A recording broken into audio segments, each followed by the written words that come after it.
Please subscribe our channel and also press the bell icon for more updates. नमस्कार students, कैसे हो आप सब। आपने इससे पहले वाला वीडियो देखा और समझा होगा। उसमें हम दिल्ली सल्तनत काल के गुलाम वंश, खिलजी वंश के बारे में अध्ययन कर चुके हैं। आज हम पढ़ने जा रहे हैं तुगलक वंश। खुसरो शाह की हत्या करके गाजी मलिक अथवा तुगलक गाजी गयासुद्दीन तुगलक 1320 ईस्वी में दिल्ली का सुल्तान बना। सुल्तान बनते ही उसे प्रांतीय विद्रोहों का सामना करना पड़ा। तेलंगाना के राजा प्रताप रुद्रदेव के खिलाफ उसने अपने पुत्र जूना खां को वारंगल भेजा। तो तेलंगाना का जो गयासुद्दीन तुगलक के समय शासक था वो था प्रताप रुद्रदेव। उसको हराने के लिए गयासुद्दीन तुगलक ने अपने पुत्र जूना खां को वारंगल भेजा। कहाँ पर भेजा? जूना खां को वारंगल भेजा गया। जाजनगर उड़ीसा में सैन्य अभियान किया गया, जिसमें उलुग खां जूना खां की विजय हुई।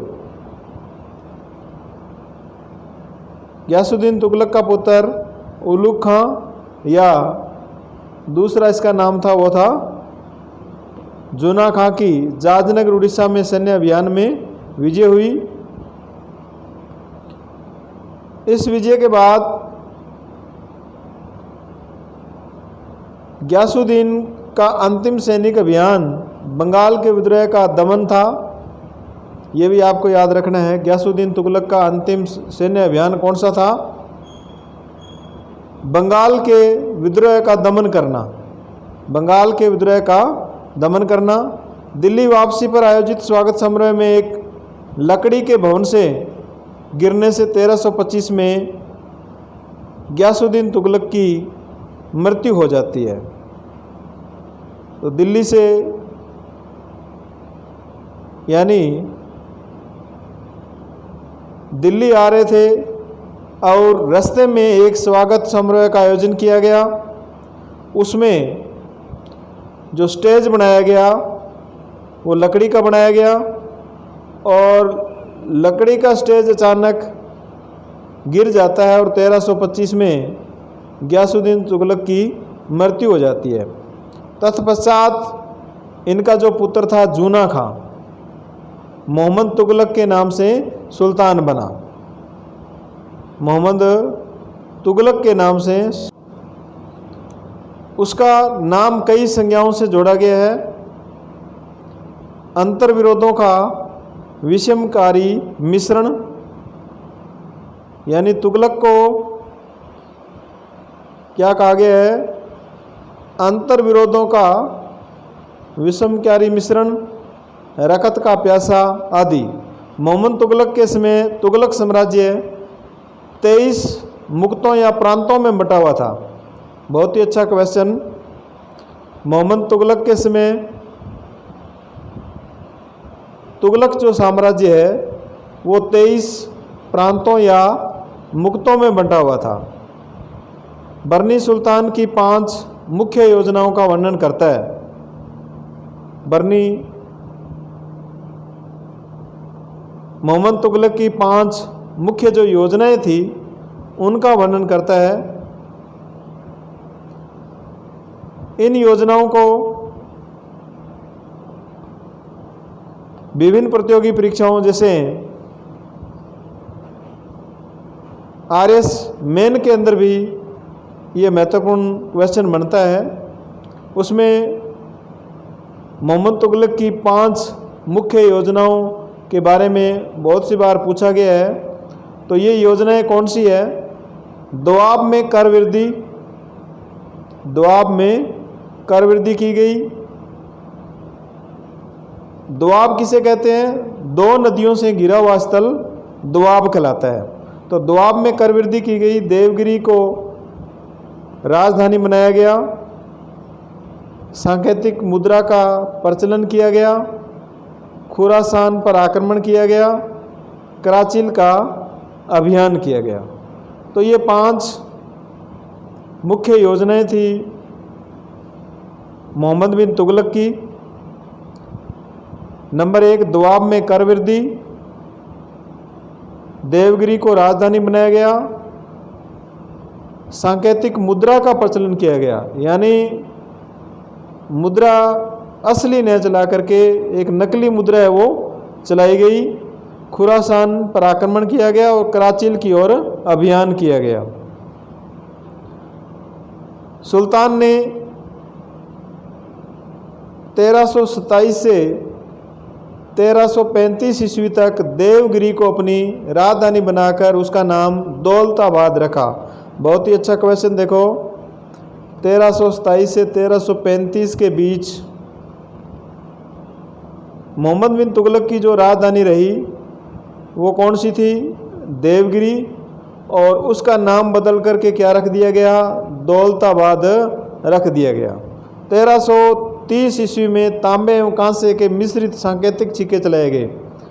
1330 में तांबे और कांसे के मिश्रण से सांकेतिक सिक्के चलाए गए। लोगों ने जाली सिक्के बनाना आरंभ कर दिया। अब क्या हुआ, जब राजा ने ही, सुल्तान ने ही जाली सिक्के बनाए तो जनता ने भी जाली सिक्के बनाने शुरू कर दिए।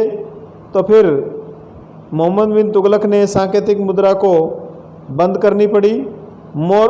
मोरक्को का यात्री इब्न बतूता लगभग 1333 ईस्वी में भारत आया।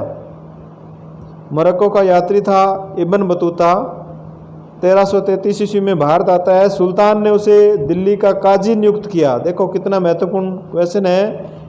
मोरक्को का यात्री था इब्न बतूता, उसको दिल्ली का काजी यानी न्याय करने वाला न्यायाधीश नियुक्त किया गया। 1342 ईस्वी में राजदूत बनाकर उसे कहाँ भेजा? चीन भेजा।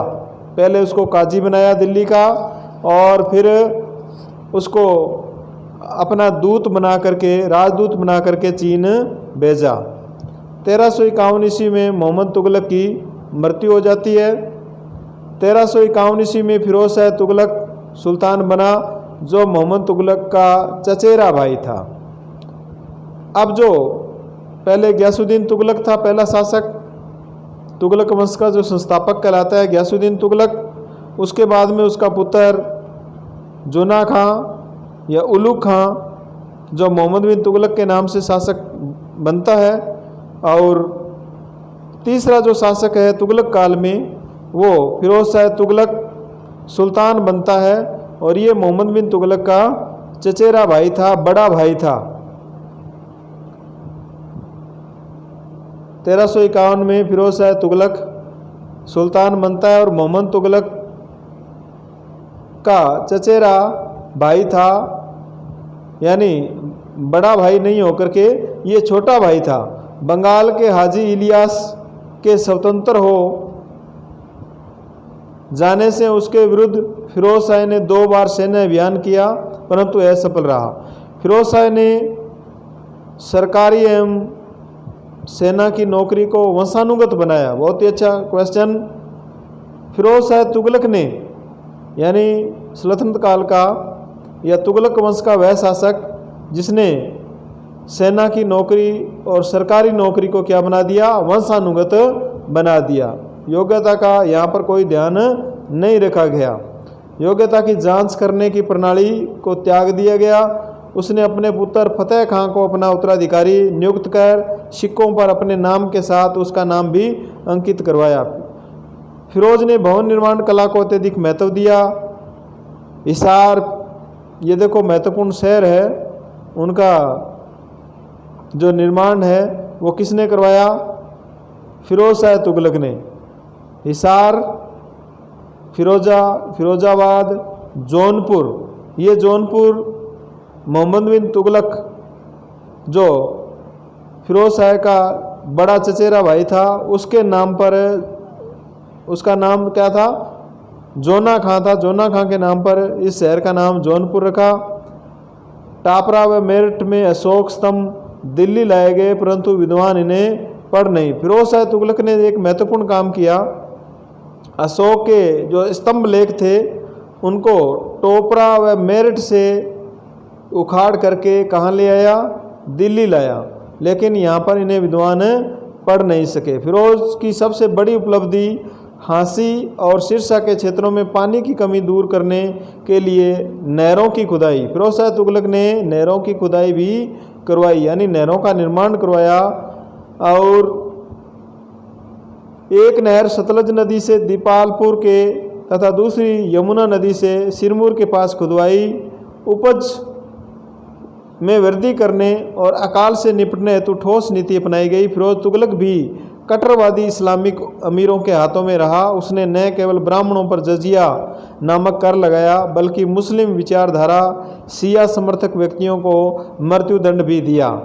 यानी फिरोज तुगलक ने ब्राह्मणों पर कौन सा कर लगाया, जजिया कर लगाया, और मुस्लिम विचारधारा के जो शिया समर्थक लोग थे उनको भी इन्होंने मृत्युदंड दिया। गैर इस्लामी सजाएं समाप्त कर दी गई। गैर शरीयत कर 24 हटा दिए गए। केवल 4 मुख्य यानी 24 कर हटा दिए गए। जो मुसलमानों पर भी कर लगते थे उनको हटा दिया इन्होंने, और 4 मुख्य कर रखे। वो कौन कौन से थे? तो ये पूछा जा सकता है कितने कर हटाए थे? फिरोज शाह तुगलक ने 24 कर हटाए थे। 4 कर रखे थे, देखो, खराज, जकात, खम्स और जजिया।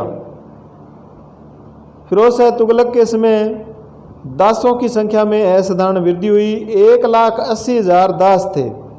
फिरोज शाह तुगलक के समय में कितने दास थे? 1,80,000 दासों की संख्या थी। दीवान बंदगान, ये बहुत ही महत्वपूर्ण क्वेश्चन।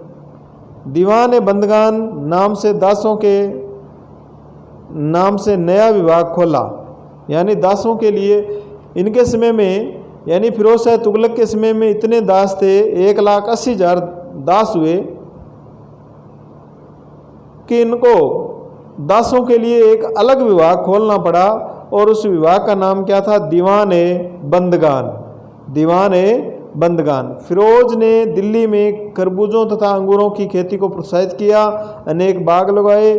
1388 ईस्वी में फिरोज शाह की मृत्यु हुई। तुगलक वंश का अंतिम शासक, ये याद रखना है, तुगलक वंश का अंतिम शासक कौन था? नासिरुद्दीन महमूद था। तुगलक वंश का अंतिम शासक नासिरुद्दीन महमूद।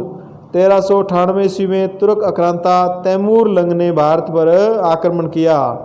तुर्क आक्रमणकारी था तैमूर, जो विकलांग था, इसलिए उसको तैमूर लंग कहा जाता है।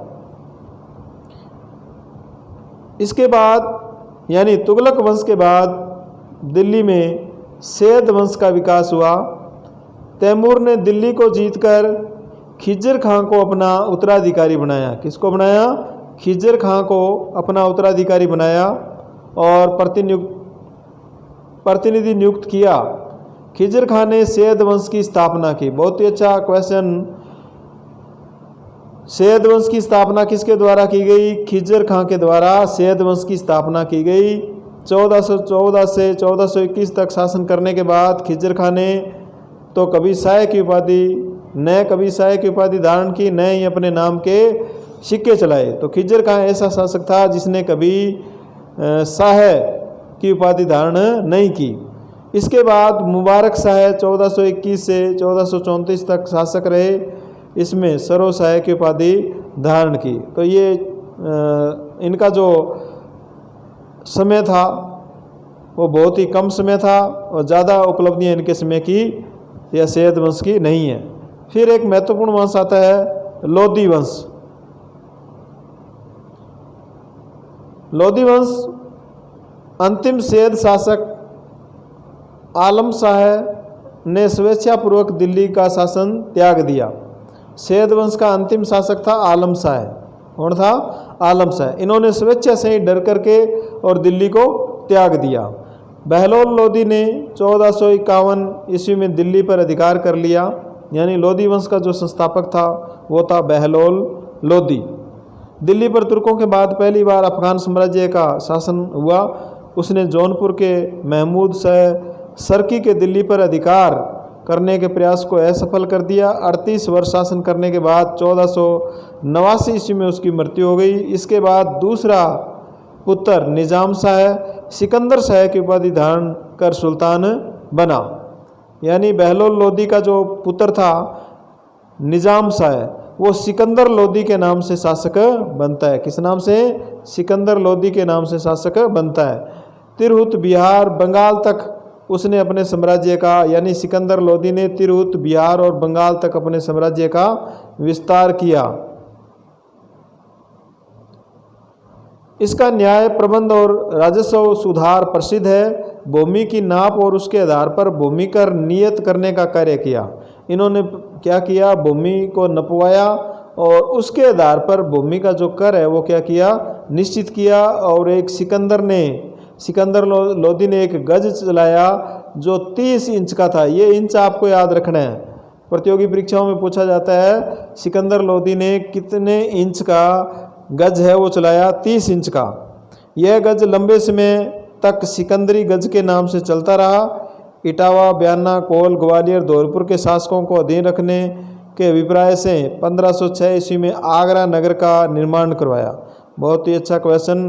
आगरा नगर का निर्माण किसके द्वारा कराया गया, या आगरा की स्थापना किसने करवाई? 1506 ईस्वी में सिकंदर लोदी ने। आगरा की स्थापना किसने करी? 1506 ईस्वी में सिकंदर लोदी ने। और उसका नाम क्या रखा? उपनाम गुलरू खां। यानी सिकंदर का उपनाम क्या था? गुलरू खां था। इसी उपनाम से वो कविता भी लिखता था। तो ये क्वेश्चन पूछा जा सकता है, गुलरू खां के नाम से कौन कविता लिखता था? तो सिकंदर लोदी। नवंबर 1517 ईस्वी में उसकी मृत्यु के बाद उसका पुत्र इब्राहिम लोदी आगरा में गद्दी पर बैठा। सिकंदर लोदी का जो पुत्र था उसका नाम था इब्राहिम लोदी। वो आगरा में गद्दी पर बैठता है।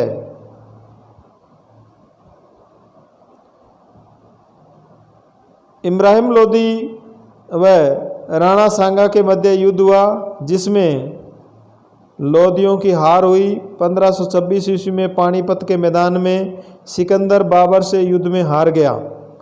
1526 ईस्वी में पानीपत के मैदान में सिकंदर नहीं आ रहा है यहाँ, आप इसको सही कर लेना। इब्राहिम लोदी, यानी पानीपत का जो युद्ध होता है 1526 में, उसमें इब्राहिम लोदी की हार होती है और बाबर की विजय होती है। पानीपत का प्रथम युद्ध होता है ये। इतिहास में यह युद्ध पानीपत के प्रथम युद्ध के नाम से प्रसिद्ध है।